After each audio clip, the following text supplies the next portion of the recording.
O que a gente tá falando é Ratinho Branco, 1, 2, 3. Então eu tô fazendo mais um vídeo aqui de Mortal Kombat. Tô muito animado, né? Eu tô começando a fazer esse vídeo, né? Depois eu vou mandar jogos, eu vou mandar vídeos, vou mandar... depois eu vou mandar futebol, depois Minecraft. De Deus, né? Eu sou cristão, né? Então bora começar aqui no Mortal Kombat, né? Então eu vou escolher esse boneco Sangue e Tsung. Ele é muito bom, gente.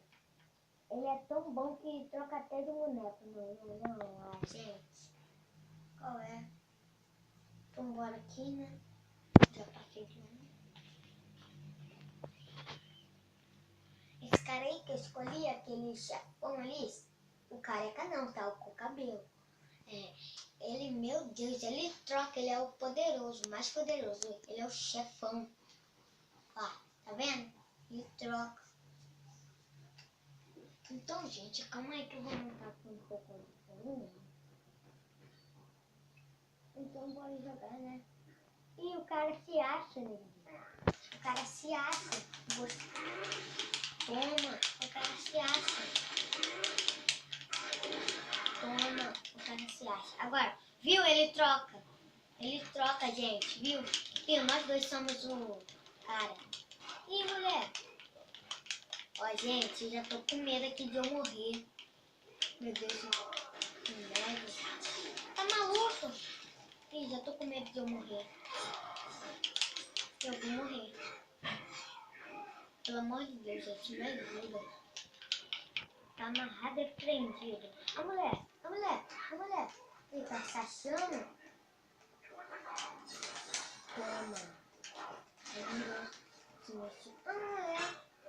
Ela quer ser morta, gente. Scarlet. O nome dela é Scarlet. Toma. Gente, eu acho que aqui eu tô achando que eu vou vencer essa luta. Pelo amor de Deus. Se não vencer, eu vou ser muito bravo com ela. Vou matar ela. Ah, já tô matando. Eu sai. Ah, qual é, gente?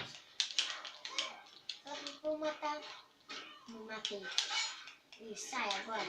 Vê se ele morrer primeiro. E o cara quer se achar. Qual é, cara? Vou trocar aqui, rapidinho. Ai, quero se transformar nele. Então, gente, eu vou acabar o jogo agora, porque eu tô indo ali fazer um negócio ali e depois eu volto, tá? Pra fazer o vídeo. Só deixa eu dar o último aqui, que eu quero muito jogar aqui, rapidinho. Então, por favor, se você gostou, se inscreva-se. Por favor, me ajude. E compartilhe. Oi? E mande aí que você gostou. Então, se vocês pedirem, eu faço mais vídeos. Tchau.